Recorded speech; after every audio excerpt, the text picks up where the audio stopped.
terima kasih. Dia adalah orang yang pandai. Terima kasih ya Allah. Terima kasih ya Allah atas berkah yang kau berikan hari ini dan berikan selama hidup kami sampai kami kembali ke surga ya Allah.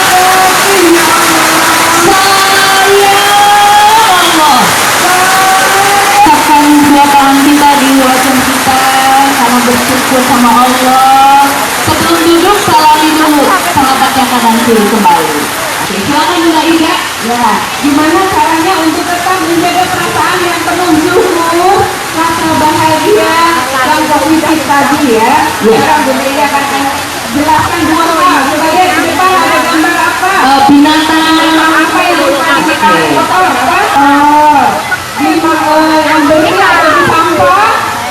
Sampah. Bandingkan dengan satu lagi binatang ini. Binatang yang satunya namanya apa? Lebah. Berguna untuk tubuh kita. Kalau lalat menjadi makanan jadi kotor dan beracun.